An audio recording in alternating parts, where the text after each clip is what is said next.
Evening. मैं Ravindra Kumar RV classes में आप सबका बहुत बहुत स्वागत करता हूं। कैसे हो आप सब? उम्मीद करता हूं बहुत अच्छे होंगे। दोस्तों, आज का जो हमारा टॉपिक है वो है रीजनिंग सेक्शन का क्लासिफिकेशन पार्ट नंबर 3।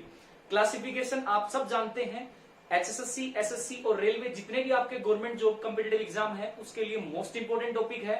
तो क्लासिफिकेशन से क्वेश्चन पूछेगा ही पूछेगा। तो आज हम इसके कुछ various type of previous year question को डिस्कस करेंगे जो पेपर में पूछे गए, तो दोबारा फिर से पूछ सकता है। इनकी नॉलेज होना आपको बहुत जरूरी है। इसमें आपको अल्फाबेट दे सकता है, डिजिट दे सकता है और कोई जीएस बेस्ड क्वेश्चन दे सकता है। तो आज मैं आपको 20 के लगभग क्वेश्चन कराऊंगा जिसमें जीएस बेस्ड क्वेश्चन रहेंगे। और क्लासिफिकेशन की जिसने पार्ट 1 और 2 नहीं देखा है पहले वो देख लीजिएगा। उसमें मैंने बिल्कुल बेसिक लेवल से बताया है कि आपको इस क्वेश्चन को कैसे सोल्व करना है और क्या क्या अप्रोच लगानी पड़ेगी इस क्वेश्चन को सोल्व करने के लिए। तो चलिए शुरू करते हैं पार्ट नंबर 3 को। और जैसा कि नाम से पता है क्लासिफिकेशन, और क्लासिफिकेशन को एक और नाम से जानते हैं और वो नाम क्या है? Odd one out. क्या नाम है? Odd one out. कहने का मतलब है आपको 4 ऑप्शन देगा, उन 4 ऑप्शन में से 3 ऑप्शन एक जैसी प्रॉपर्टी को फॉलो करेंगे, अतः वह सेम होंगे। उन सेम को छोड़ के जो ऑप्शन बचेगा वही आपका आंसर होगा। ओड वन आउट का मतलब होता है एक अलग छाटना होता है। और ध्यान रखना, क्लासिफिकेशन में बच्चे जो गलती करते हैं वो ये करते हैं कि ओड वन आउट एक छाटने के चक्कर में एक की प्रॉपर्टी पकड़ लेते हैं, बाकी 3 को छोड़ देते हैं। ये नहीं करना आपको। आपको क्या करना है? 3 को सिमिलर बनाना है, यानी कि सेम प्रॉपर्टी का शो करना है, एक अपने आप अलग हो जाएगा। ठीक है, तो चलो शुरू करते हैं आज की इस वीडियो को। और आपके सामने पहला क्वेश्चन ये रहा। तो ये 4 ऑप्शन दे रखे हैं। पहला ऑप्शन है कैटरैक्ट, सेकंड ऑप्शन है हाइपरमेट्रोपिया, थर्ड ऑप्शन है कुकवत या एक्जिमा और डी ऑप्शन है मोतियाबिंद या ग्लूकोमा। ये सारे ऑप्शन आपको दिए। इन 4 ऑप्शन में से 3 एक जैसे हैं, एक प्रॉपर्टी को फॉलो कर रहे हैं। वो 3 अलग हटा दो, एक अपने आप अलग हो जाएगा और जो अलग होगा वही आपका आंसर होगा। तो 3 सिमिलर बनाने हैं, आपको इस बात का ध्यान रखना है। चलो मैं बताता हूं इसका आंसर क्या आएगा। इसका जो राइट आंसर आएगा वो आएगा ऑप्शन नंबर सी। क्यों आया ऑप्शन नंबर सी? वो इसलिए आया क्योंकि ये 3 सिमिलर बने होंगे तभी तो आया होगा ना। ए ऑप्शन, बी ऑप्शन और डी ऑप्शन सिमिलर बने होंगे। और सिमिलर क्यों बने उसका रीजन ये है क्योंकि कैटरैक्ट, हाइपरमेट्रोपिया और जो आपके पास ग्लूकोमा है, ये सारी की सारी बीमारियां हैं और किससे संबंधित हैं? आंख से संबंधित बीमारियां हैं। आंख मतलब आई रिलेटेड डिजीज है, ठीक है ना। आई रिलेटेड डिजीज है तो इसलिए सिमिलर हो गए। तो अलग क्या होगा? कुकवत या एक्जिमा अलग होगा क्योंकि ये रोग जो है वो क्या है? त्वचा संबंधी रोग है। कौन सा रोग है? त्वचा संबंधी रोग है। तो ये अलग हो जाएगा। और 3 सिमिलर, और सिमिलर किस लिए हुए वो मैंने आपको बता चुका हूं। ये तीनों ऐसी बीमारियां, अगर बात करें कैटरैक्ट की, हाइपरमेट्रोपिया की या ग्लूकोमा की, कि वो आंख से संबंधित रोग है, आई डिजीज है। और ये जो है एक्जिमा जो है वो एक त्वचा, स्किन संबंधित डिजीज है, तो इसलिए अलग हो जाएगा। तो आंसर क्या आएगा? Option number C, that is eczema. और जो वो क्या है? त्वचा संबंधी रोग है। चलो क्वेश्चन नंबर 2 की तरफ चलें। ऑप्शन है आपके भारत, मंगोलिया, अर्जेंटीना और वियतनाम। सेम 3 किसी भी प्रॉपर्टी कोई भी हो सकती है, उस प्रॉपर्टी के अकॉर्डिंग 3 सेम होने चाहिए। अगर 3 सेम बना लिए तो एक अपने आप अलग हो जाएगा और वही आपका आंसर होगा। तो यहां देखें, भारत, मंगोलिया, अर्जेंटीना और वियतनाम, 4 ऑप्शन में से चारों देश दे रखे हैं। अब उन देशों में से 3 एक सिमिलर प्रॉपर्टी को फॉलो करते हैं और एक अलग है, वो अलग अपने आप हो जाएगा। तो 3 को सिमिलर बना लें तो यहाँ पे जो आंसर आएगा, जो अलग होगा, 3 एक जैसे हैं और एक अलग होगा, वो कौन हो जाएगा? वो हो जाएगा अपना अर्जेंटीना। ये तीनों देश वो हैं सिमिलर प्रॉपर्टी को फॉलो कर रहे हैं। और वो प्रॉपर्टी क्या है? वो प्रॉपर्टी ये है कि भारत, मंगोलिया और वियतनाम जो है एशियन कंट्री है, यानी कि एशिया महाद्वीप के देश हैं। एशियन कंटिनेंट के जो है वो कंट्री हैं। तो हमारे पास एशिया महाद्वीप के देशों में कौन कौन शामिल हो गया? भारत, मंगोलिया और वियतनाम। तो अलग क्या हो गया? अर्जेंटीना। तो आंसर मेरा क्या आ जाएगा? अर्जेंटीना। क्योंकि अर्जेंटीना जो है वो एक साउथ अमेरिकन कंट्री है, यानी कि दक्षिण अमेरिकी महाद्वीप का एक देश है। तो यहाँ पे अलग क्या है? अर्जेंटीना। और ये 3 सिमिलर क्यों हो गए? क्योंकि ये तीनों के तीनों क्या है? एशिया महाद्वीप के देश हैं, यानी कि Asian country. Clear? I hope आपको समझ में आ गया होगा। चलते हैं क्वेश्चन नंबर 3 की तरफ। क्वेश्चन नंबर 3 में दिया तंत्रिका, धमनी, सिरा और वाल्व। अब फिर से वही 4 ऑप्शन में से 3 सिमिलर बनाने, एक अपने आप अलग हो जाएगा। तो इसका जो आंसर रहेगा वो रहेगा आपका option number A, that is तंत्रिका। क्यों? क्योंकि 3 सिमिलर बन गए। और सिमिलर किस प्रॉपर्टी के अकॉर्डिंग बने? क्योंकि ये तीनों के तीनों धमनी, सिरा और वाल्व जो है वो आपके प्रीसंचरण तंत्र से संबंधित है। प्रीसंचरण तंत्र से संबंधित है, यानी कि आपके हार्ट से संबंधित है, ब्लड से संबंधित है, तो ये आपके प्रीसंचरण तंत्र से संबंधित है। धमनी की बात करें, सिरा की बात करें, वोल्व की बात करें, तो ये सारी की सारी क्या है, हार्ट में जो ब्लड सर्कुलेट होता है, धमनी है, सिरा है या वाल्व है, सारे के सारे, तो इसमें उसको क्या बोलते हैं, उसको बोलते हैं प्रीसंचरण तंत्र, उससे संबंधित है। लेकिन तंत्रिका जो है वो किससे संबंधित होगा, मस्तिष्क से संबंधित है। किससे संबंधित है, मस्तिष्क से संबंधित, तो अलग क्या हो जाएगा, option number A, that is तंत्रिका। ठीक है, तो 3 सिमिलर, एक अलग, अलग ही बताना हमें, अलग कौन सा आएगा, वो आ जाएगा तंत्रिका। चलते हैं अपने नेक्स्ट क्वेश्चन की तरफ, और अगला क्वेश्चन है अपने पास, क्वेश्चन नंबर 4, कुत्ता, बिल्ली, गाय और बाघ, बड़े आराम से बता सकते हो, 3 एक सेम प्रॉपर्टी को फॉलो कर रहे हैं, एक अलग होगा, वो अलग कौन सा है वो बताना है। तो यहाँ पे कुत्ता, बिल्ली, गाय और बाघ के अंदर आपका जो आंसर रहेगा वो रहेगा ऑप्शन नंबर सी। सी इसलिए आया क्योंकि ये 3 सिमिलर बने। अब सिमिलर बने तो रीजन रहा होगा, प्रॉपर्टी को फॉलो कर रहे होंगे, और वो प्रॉपर्टी क्या है कि यहाँ पे बाघ, बिल्ली और जो कुत्ता है वो आपके पास सारे के सारे क्या है, मांसाहारी और सर्वाहारी बोल सकते हो आप। यहाँ पे कुत्ता, बिल्ली और बाघ जो है मांस भी खाते हैं, और बिल्ली और कुत्ता जो है शाकाहारी में भी काउंट होते हैं, तो ये तो दोनों सर्वाहारी हो गए, ये प्रॉपरली मांसाहारी है, और ये क्या हो गया, शाकाहारी, तो सर्वाहारी बोल सकते हैं इन तीनों को। प्रॉपर्टी क्या है, तीनों के तीनों सर्वाहारी, और ये क्या हो गया, गाय जो है वो प्योरली क्या है, शाकाहारी है, तो मेरा आंसर क्या हो जाएगा, सी ऑप्शन हो जाएगा। क्लियर, चलो चलते हैं क्वेश्चन नंबर 5 की तरफ। 5 में क्या दिया, पहला ऑप्शन पोपट, और इस पोपट को क्या बोलते हैं, तोता यानी कि पैरट बोलते हैं। दूसरा है चमगादड़, तीसरा है कौवा, और चौथा है चिड़िया। तो आपको बताना है 3 सिमिलर कौन से हैं, और अलग जो है अपने आप हो जाएगा एक अलग। तो जल्दी से बताएं कि आंसर क्या आएगा, सोचें एक बारी और फिर बताएं आंसर क्या आ सकता है। तो यहां देखें, आपके पास पोपट यानी कि तोता, चमगादड़, कौवा और चिड़िया के अंदर 3 एक जैसे हैं, प्रॉपर्टी को फॉलो करेंगे, एक अलग हो जाएगा अपने आप। तो देखें, इसका जो राइट आंसर आएगा वो आएगा ऑप्शन नंबर डी। तो D is the right answer. क्यों आया, क्योंकि 3 सिमिलर बने होंगे तभी आया। अब सिमिलर बने तो किस प्रॉपर्टी के अकॉर्डिंग बने, उसको देख लेते हैं। प्रॉपर्टी ये है क्योंकि ये तीनों के तीनों चिड़िया वर्गीकरण का पार्ट है, चिड़िया जो वर्गीकरण है उसका पार्ट है, और चिड़िया खुद में ही क्या है, एक वर्ग है, पक्षी का एक वर्ग है चिड़िया, और ये सारे तीनों के तीनों क्या है, इस चिड़िया वर्गीकरण का हिस्सा है, तो इसलिए डी अलग हो जाएगा, और ये जो है चिड़िया वर्गीकरण का पार्ट है, तो सिमिलर प्रॉपर्टी को शो कर रही है, तो आंसर क्या आ जाएगा, डी ऑप्शन आ जाएगा। क्लियर, चलो चलते हैं क्वेश्चन नंबर 6 की तरफ। छठा क्वेश्चन क्या दिया, म्याऊ यानी कि म्यो, भौंकना, बार्क, चीखना, साउट और गुर्राना, होल, इनमें बताना है 3 एक जैसे हैं, एक अलग है, वो अलग क्या है, तो आराम से बता सकते हो। यहाँ पे आपके पास म्याऊ, भौंकना और गुर्राना, ये सारे के सारे जो मैंने लिखे 3 सिमिलर हो गए। सिमिलर क्यों हो गए, ये सारे जानवरों की आवाज है। किसकी आवाज है, जानवरों की। म्याऊ की बात करें तो किसकी आवाज है, ये बिल्ली की आवाज है। अगर बात करें भौंकना तो किसकी आवाज है, कुत्ते की आवाज है। और यहाँ पे बात करें गुर्राना तो ये भालू की आवाज है, गुर्राना। तो ये सारे जानवरों की आवाज है, लेकिन चीखना जो है वो अलग हो जाएगा। तो मेरा आंसर क्या आ जाएगा, चीखना यानी कि साउट, क्योंकि ये ह्यूमन बीइंग यानी कि मानव से संबंधित है, यानी कि मनुष्य से संबंधित है, मनुष्य चीखता है, तो इसलिए ये अलग हो जाएगा। बाकी तीनों की तीनों क्या है, जानवरों की आवाज है, तो इसलिए 3 सिमिलर, एक अलग अपने आप हो गया, तो आंसर क्या आएगा, चीखना आ जाएगा। ठीक है, क्वेश्चन नंबर 7 को देखें। 7 में क्या दे रखा है, कृष्णा, महानदी, गोदावरी और नील, चारों नदियां हैं। अब 4 नदी में से 3 सिमिलर है, और सिमिलर क्यों है, वो इसलिए है क्योंकि ऊपर वाले तीनों के तीनों ऑप्शन में जो नदी दे रखी है, कृष्णा, महानदी और गोदावरी, ये भारत में बहने वाली नदियां हैं। जबकि नील नदी जो है वो कहां पे बहती है, मिस्र में बहती है। मिस्र देश है जिसको इजिप्ट बोलते हैं, क्या बोलते हैं, इजिप्ट जो है वो बोला जाता है, वो वहां पे बहती है नदी, यानी कि विदेश में बहने वाली नदी है। और ये तीनों के तीनों भारत में बहने वाली नदियां हैं, तो अलग क्या हो गया, डी यानी कि नील नदी। ठीक है, चलो चलते हैं क्वेश्चन नंबर 8 की तरफ। 8वां क्वेश्चन क्या दिया, क्वेश्चन नंबर 8 है, पहला ऑप्शन दिया टमाटर, दूसरा आलू, तीसरा गाजर और चौथा प्याज। ध्यान से समझे इस क्वेश्चन को, कई बार कंफ्यूजन पैदा हो जाता है, और कई बार क्लासिफिकेशन में मैं बोल चुका हूं, एक से ज्यादा लॉजिक लग सकते हैं।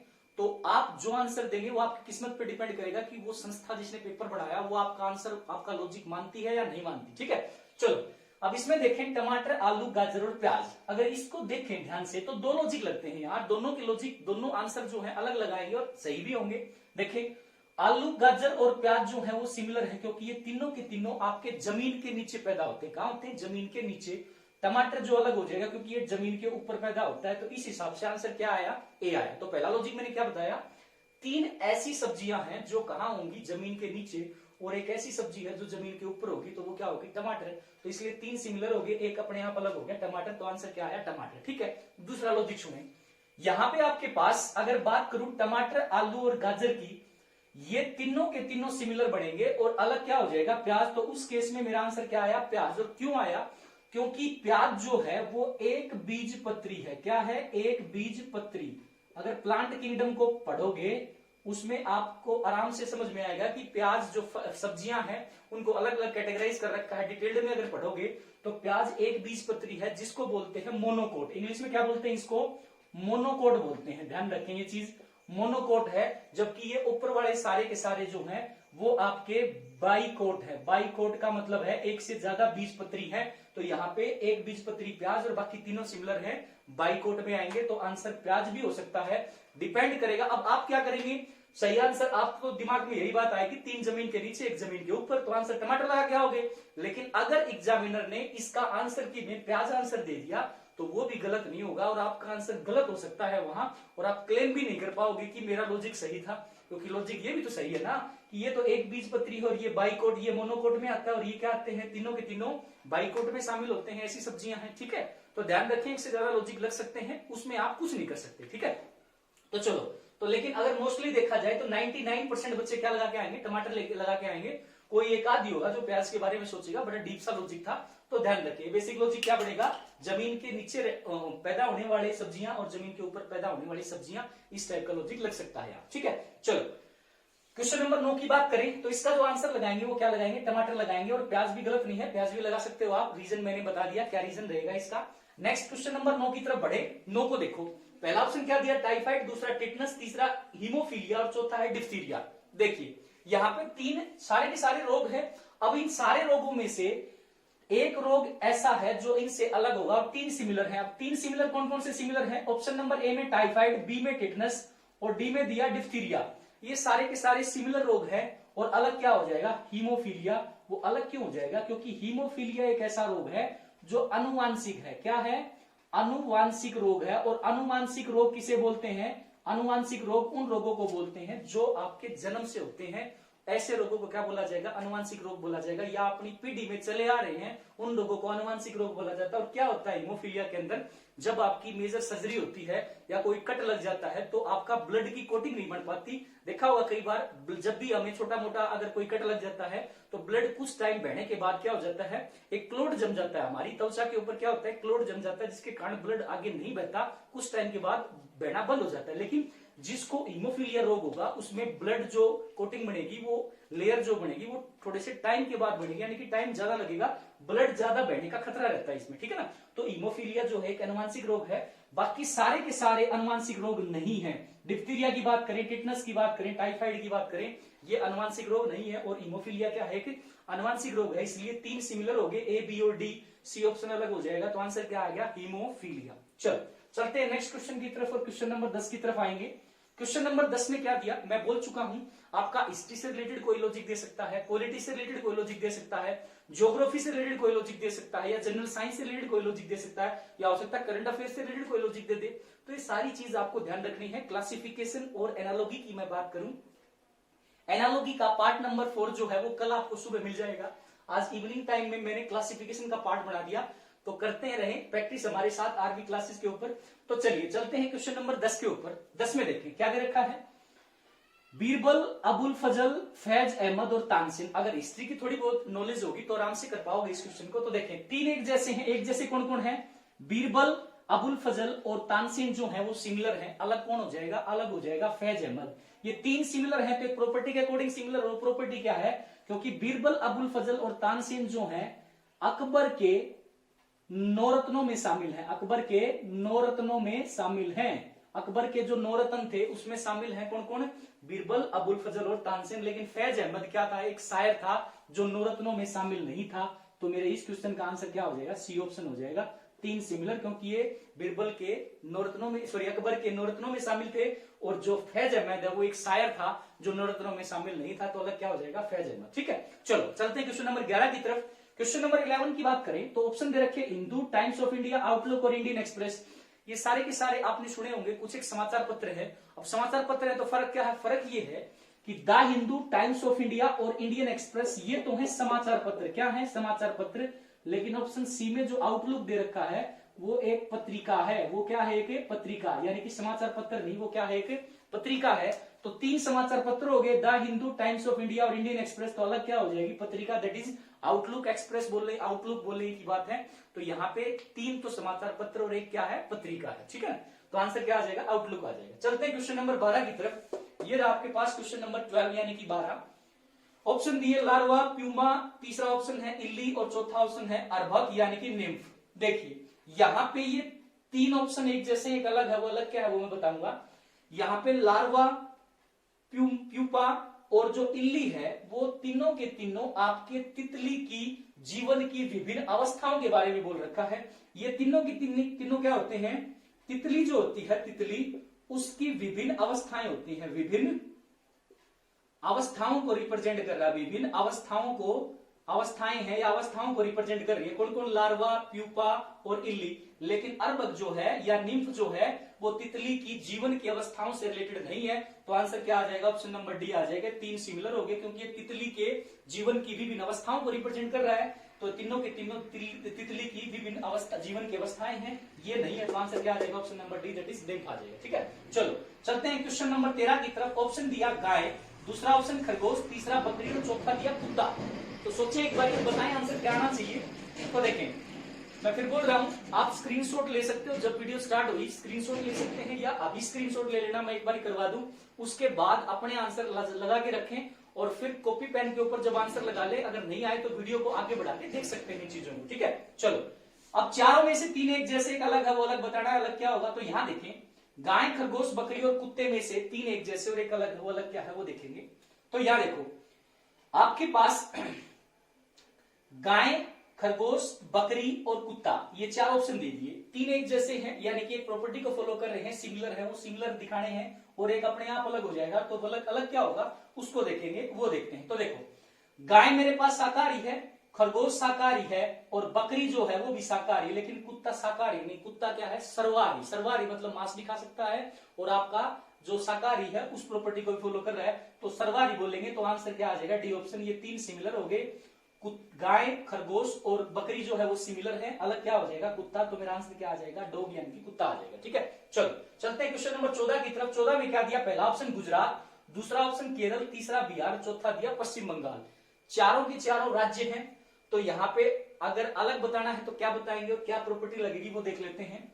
गुजरात की बात करें, केरल की बात करें और पश्चिम बंगाल की बात करें, ये तीनों के तीनों ऐसे राज्य हैं जो आपके समुद्र तटीय राज्य हैं। क्या है? समुद्र तटीय राज्य है। लेकिन बिहार समुद्र तटीय राज्य नहीं है। तो आंसर क्या आ जाएगा? C option, that is Bihar आ जाएगा। ठीक है, चलते हैं नेक्स्ट क्वेश्चन की तरफ। क्वेश्चन नंबर 15 के ऊपर आएंगे। गामा, बीटा, पिसो और डेल्टा, ये जो है, अब देखो 3 एक जैसे, एक अलग है, वो अलग क्या है वो अलग देखेंगे। तो अलग आ जाएगा अपने पास option number C, that is पिसो। पिसो एक मुद्रा है, करेंसी है, किसी देश की मुद्रा हो सकती है। तो यहाँ पे पिसो क्या है? मुद्रा। बाकी तीनों के तीनों सेम क्यों हुए? क्योंकि तीनों के तीनों ज्यामिति से संबंधित हैं, ज्योमेट्री से संबंधित टर्म्स हैं। गामा की बात करें, अगर बात करूं बीटा की, अगर देखो गामा को इस टाइप से रिप्रेजेंट करेंगे, बीटा को इस टाइप से रिप्रेजेंट करेंगे और डेल्टा को इस टाइप से रिप्रेजेंट करेंगे। ये मैथमेटिक्स के अंदर ज्योमेट्री की टर्म्स दे रखी हैं। तो यहाँ ज्योमेट्री से संबंधित है गामा, बीटा और डेल्टा। लेकिन पिसो जो है वो क्या है? मुद्रा है, करेंसी है। तो अलग क्या हो जाएगा? Option number C, that is peso. ठीक है, चलते हैं क्वेश्चन नंबर 16 की तरफ। 16 में देखते हैं क्या लॉजिक लगाया गया है। ऑप्शन है चमेली, चंपा, गुलाब और जूपा कुसुम या गुड़ल जिसको बोलते हैं। कई बार पेपर में पूछा गया है। तो देखें, इसमें चारों के चारों फूल हैं। अब फूल हैं तो क्या कैसे हैं और अलग होंगे, 3 सिमिलर कैसे होंगे और एक अलग कैसे आएगा वो देख लेते हैं। तो इसका जो राइट आंसर आएगा वो आएगा आपका option number C, that is गुलाब। क्यों आया? क्योंकि गुलाब के फूल के पेड़ के अंदर क्या होते हैं? कांटे होते हैं। बाकी सभी में किसी में कांटे नहीं होते। चमेली की बात करें, चंपा की बात करें या गुड़हल की बात करें, ये 3 सिमिलर हैं, बिना कांटों के वाले पौधे हैं। और ये क्या आपके कांटे होते हैं गुलाब के अंदर। तो सी इज द राइट आंसर। तो आंसर क्या आ जाएगा? गुलाब आ जाएगा। ठीक है, चलते हैं अपने नेक्स्ट क्वेश्चन की तरफ और क्वेश्चन नंबर 17 को देख ले। ऑप्शन है सांप, छिपकली, व्हेल और घड़ियाल। ये आपके ऑप्शन दिए और आपको बताना है कि 3 सिमिलर है और एक अलग है। वो अलग है तो क्यों है, और 3 सिमिलर है तो क्यों सिमिलर है। तो देखें, यहां पे आपके पास इस क्वेश्चन का जो राइट आंसर आएगा वो आ जाएगा option number C, that is whale. Whale क्यों आया? क्योंकि बाकी तीनों सिमिलर हैं। और सिमिलर किस लिए हैं? क्योंकि सांप, छिपकली और घड़ियाल जो है वो आपके अंडज प्रजाति के हैं, यानी कि अंडे देने वाले हैं, यानी कि सांप, छिपकली और घड़ियाल की बात करें वो क्या है, अंडज प्रजाति में आते हैं। और व्हेल क्या है, व्हेल आपका स्तनधारी है। क्या है, स्तनधारी। स्तनधारी को इंग्लिश में क्या बोलते हैं, मैमल्स बोलते हैं। क्या बोलते हैं, मैमल्स बोलते हैं, या स्तनधारी बोले तो स्तनधारी और मैमल्स क्या होते हैं, जो बच्चों को जन्म देते हैं और उन्हें दूध पिलाते हैं। मैमल्स मतलब the animals which can birth to babies and give milk are known as mammals, या फिर जिसे क्या बोलेंगे, स्तनधारी। तो व्हेल स्तनधारी हो गया, बाकी तीनों क्या है, अंडज प्रजाति में आते हैं, अंडे देने वाली प्रजाति में आते हैं। तो इसलिए ए, बी और डी ऑप्शन सेम हो गए। अलग क्या हो गया, व्हेल। घड़ियाल क्या होता है, घड़ियाल होता है इंडियन क्रोकोडाइल टाइप जो फिश खाता है मेनली, ठीक है ना, तो उसको बोलते हैं घड़ियाल। छिपकली पता ही है, सांप का पता है, इजिली आराम से सीम बना सकते हो। तो आंसर क्या हो जाएगा, सी ऑप्शन आ जाएगा। ठीक है, चलो चलते हैं क्वेश्चन नंबर 18 की तरफ। ये आपके पास नीचे की तरफ क्वेश्चन नंबर 18 यानी कि 18वां ऑप्शन दिए, आंतर जवर या ब्रैकेट में लिख रखा टाइफाइड, एजा को बोलते हैं कोलरा, पीलिया को बोलते हैं जॉन्डिस, और यहाँ पे दे दिया एड्स। एड्स मतलब HIV। HIV की फुल फॉर्म पूछ लेता है कई बार, ह्यूमन इम्यूनो डेफिशिएंसी वायरस बोलते हैं। और एड्स जो है उसी से रिलेटेड है, HIV एड्स जो बोला जाता है। तो यहाँ पे आपके पास 3 सेम और एक अलग अलग बताना है, तो आराम से बता सकते हो। टाइफाइड, कोलरा और जॉन्डिस जो है वो सेम हो गए। क्यों सेम हो गए, क्योंकि तीनों ऐसी बीमारी है जो आपके जीवाणु से संबंधित हैं, जीवाणु के कारण होती हैं। और जीवाणु बोले तो बैक्टीरिया के कारण होती हैं। और जो HIV है वो किसके कारण होता है, वायरस के कारण। वायरस मतलब विषाणु के कारण होने वाला रोग है कौन, HIV। ठीक है, चलो तो अलग क्या हो गया, वायरस हो गया। तो आंसर क्या आया, D option, that is HIV जो है वो राइट आंसर होगा। 3 सिमिलर क्यों है, क्योंकि ये बैक्टीरिया के कारण होते हैं तीनों रोग। टाइफाइड की बात करें, कोलरा की बात करें, जॉन्डिस की बात करें, लेकिन वायरस के कारण कौन होगा, एड्स होगा। ठीक है, चलो चलते हैं क्वेश्चन नंबर 19 की तरफ। क्वेश्चन नंबर 19 में क्या दिया, कैरेट यानी कि गाजर, रेडिश यानी कि मूली, पोटैटो यानी कि आलू, और स्वीट पोटैटो यानी कि शकरकंद। 4 ऑप्शन है, चारों में से एक अलग है, वो अलग बताना कि अलग क्या आएगा। तो जल्दी से सोचें और बताएं आंसर क्या आएगा। चलो देखते हैं इसका आंसर क्या आएगा। फिर से वही बात, फिर से वही प्रॉपर्टी ध्यान रखनी है। 3 सिमिलर है, अतः एक प्रॉपर्टी को फॉलो करेंगे, और एक अलग है वो अलग अपने आप छिड़ जाएगा। तो 3 सिमिलर कैसे हैं और कैसे बनाएंगे वो देख लेते हैं। ठीक है, देखिए यहां पे अगर बात करें गाजर की, मूली की और शकरकंद की, तो गाजर, मूली और शकरकंद तीनों ऑप्शन सेम हो गए, सेम प्रॉपर्टी को फॉलो कर रहे हैं। तो अलग क्या हो जाएगा, पोटैटो यानी कि आलू। आलू जो है वो आपके पास तने में आता है, तने का पार्ट है, यानी कि अगर बोला जाए आलू क्या है, तना है। और बाकी तीनों के तीनों जो सब्जियां है, गाजर है, मूली और शकरकंद है, ये किस प्रॉपर्टी को रिप्रेजेंट कर रही है, क्योंकि ये जो है सारी की सारी क्या है, जड़ है। क्या है, सारी की सारी जड़ है। तो तना जो है वो क्या है, पोटैटो, और बाकी जो है यानी कि आलू जो है तने का प्रकार है, और बाकी जो जड़ के प्रकार है वो क्या है, कैरेट। बात करें गाजर की, बात करें रेडिश यानी कि मूली की, और स्वीट पोटैटो की, शकरकंद की, ये सारी की सारी क्या है, जड़ है। और जो पोटैटो यानी कि आलू है वो क्या है, तना। तो अलग क्या हो गया, आलू यानी कि पोटैटो हो जाएगा। तो सी इज द राइट आंसर। ठीक है, चलते हैं अपने नेक्स्ट क्वेश्चन की तरफ। अगला क्वेश्चन दिया, क्वेश्चन नंबर 20, ऑप्शन दिए टोक्यो, पेरिस, जकार्ता और बैंकॉक। सारे के सारे जो देश हैं उनकी राजधानियां दे रखी हैं। टोक्यो किस देश की राजधानी है, जापान की। पेरिस किस देश की राजधानी है, फ्रांस की। जकार्ता किस देश की राजधानी है, इंडोनेशिया की। और बैंकॉक जो है वो किस देश की राजधानी है, आपकी थाईलैंड की। सारे किसी न किसी देश की राजधानी है। तो अलग कैसे होंगी, फिर अलग कैसे बताएंगे, तो बिल्कुल आराम से बता सकते हैं। अगर सोचोगे, अगर जीएस पता होगी तो आराम से बता देंगे। तो देखो यहाँ पे जो मेरा आंसर आएगा वो आ जाएगा B option, that is Paris, क्योंकि 3 सिमिलर होंगी। कौन कौन, टोक्यो, जकार्ता और बैंकॉक जो है वो सिमिलर है। वो सिमिलर इसलिए हैं क्योंकि सारी की सारी तो राजधानियां हैं, लेकिन ये तीनों ऐसी राजधानियां हैं जो एशिया महाद्वीप के देशों की राजधानियां हैं। एशिया महाद्वीप, टोक्यो मतलब जापान किस महाद्वीप के अंतर्गत आता है, एशिया महाद्वीप के अंतर्गत। तो जापान की राजधानी क्या है, टोक्यो। सेकंड, जकार्ता इंडोनेशिया किस महाद्वीप के अंतर्गत आता है, एशिया महाद्वीप के अंतर्गत, तो उसकी राजधानी क्या है, जकार्ता। और बैंकॉक की बात करें तो वो किस महाद्वीप के अंतर्गत आता है, थाईलैंड देश। थाईलैंड की राजधानी क्या है, बैंकॉक, किस महाद्वीप के अंतर्गत आता है, एशिया महाद्वीप के अंतर्गत। लेकिन पेरिस जो है वो किस देश की राजधानी है, फ्रांस की। तो फ्रांस जो है वो आपका यूरोपियन कंट्री है, यानी कि यूरोप महाद्वीप के अंतर्गत आता है। तो अलग क्या हो जाएगा, पेरिस यानी कि फ्रांस। और ये 3 हो जाएंगे सिमिलर, क्योंकि ये तीनों सिमिलर इसलिए हो गए क्योंकि ये एशियन कंट्री की कैपिटल है, यानी कि राजधानियां हैं। और ये जो है आपकी यूरोपियन कंट्री की कैपिटल है, तो इसलिए क्या आ जाएगा, option number B is the right answer. ठीक है, चलते हैं क्वेश्चन नंबर 21 की तरफ। और ये हमारी आज की वीडियो का आखिरी क्वेश्चन है। तो देखो ये रहा नीचे की तरफ, पहला ऑप्शन मगर, दूसरा वेल, तीसरा डॉल्फिन और चौथा है जेब्रा। इसमें भी अगर देखा जाए ध्यान से तो 2-2 लॉजिक लग रहे हैं और दोनों आंसर सही हो सकते हैं। डिपेंड करेगा फिर मैं बोल रहा हूं एनालॉजी और क्लासिफिकेशन ऐसे टॉपिक हैं जिसमें आप अपना लॉजिक तो लगाएंगे, लेकिन उस एग्जामिनर ने, जिस संस्था के एग्जामिनर ने वो पेपर बनाया, उसने अपना लॉजिक क्या सोचा, उसके ऊपर भी बहुत कुछ डिपेंड करेगा आपका क्वेश्चन सही होना और गलत होना। ठीक है ना, तो चलो देखते हैं क्या लॉजिक लगाया गया इसमें। मगर, वेल, डॉल्फिन और जेब्रा। तो अगर देखा जाए, सिंपली अगर देखा जाए, तो यहां पे आपके पास जो आंसर आएगा वो क्या आ जाएगा, देखो वेल, जेब्रा और डॉल्फिन जो हैं वो तीनों के तीनों ऐसे जानवर हैं जो आपके स्तनधारी हैं। तीनों के तीनों कैसे जानवर हैं जो क्या हैं, स्तनधारी हैं। स्तनधारी बोले तो थोड़ी देर पहले बता चुका हूं, जिसको इंग्लिश में क्या बोलते हैं, मैमल्स बोलते हैं। और मैमल्स वो जानवर होते हैं which can give birth to babies and give milk, उसको बोलते हैं स्तनधारी या मैमल्स। उसमें कौन कौन आएगा, वेल आएगा, डॉल्फिन आएगा और जेब्रा आएगा। ठीक है, तो इस हिसाब से आंसर क्या हो जाएगा, मगर हो जाएगा। मगर जो है रेप्टाइल वर्गीकरण के अंतर्गत आता है, सरीसृप में आता है, तो आंसर आया ए ऑप्शन, दैट इज मगरमच्छ। ठीक है, लेकिन अगर दूसरे एंगल से सोचे, दूसरा लॉजिक ये भी बनता है कि आपके पास मगर, वेल और डॉल्फिन जो है वो ऐसे जानवर हैं, वो आपके जलीय जीव हैं। क्या है, आपके जलीय जीव। लेकिन जेब्रा जो है, जेब्रा मोस्टली अगर बात करें तो ये फुल्ली स्थल पे रहने वाला जीव है। तो इसका मतलब ये तीन सिमिलर हो गए, तो अलग क्या होगा, जेब्रा। तो इसका आंसर जेब्रा भी आ सकता है और इसका आंसर मगर भी आ सकता है। दोनों लॉजिक सही है, तो दोनों के अकॉर्डिंग जो बेस्ट होगा वो आंसर देंगे। मोस्टली आंसर मगर लगाएंगे, क्योंकि ये तीनों के तीनों स्तनधारी हैं, यानी कि मेमल्स हैं, और ये जो है स्तनधारी शामिल नहीं है, ये रेप्टाइल्स में आता है, इसलिए आंसर ये आएगा। और जेब्रा आंसर क्यों आया, क्योंकि ये जलीय है और ये जो है पूरी तरह स्थलीय जीव है जेब्रा, तो इसलिए आंसर क्या आ जाएगा, जेब्रा आ जाएगा। ठीक है ना, दोनों आंसर सही है, डिपेंड करेगा आपकी किस्मत के ऊपर कि आपने जो आंसर सोचा वो एग्जामिनर ने भी सोचा हो, आंसर की में भी वही आया हो, तब आंसर दे पाएंगे, नहीं तो फिर आंसर आपकी किस्मत के ऊपर डिपेंड रहेगा, उस क्वेश्चन का सही होना गलत होना। ठीक है, तो हम प्रैक्टिस करते रहेंगे, प्रीवियस ईयर क्वेश्चन मैं ऐसे ही कराता रहूंगा।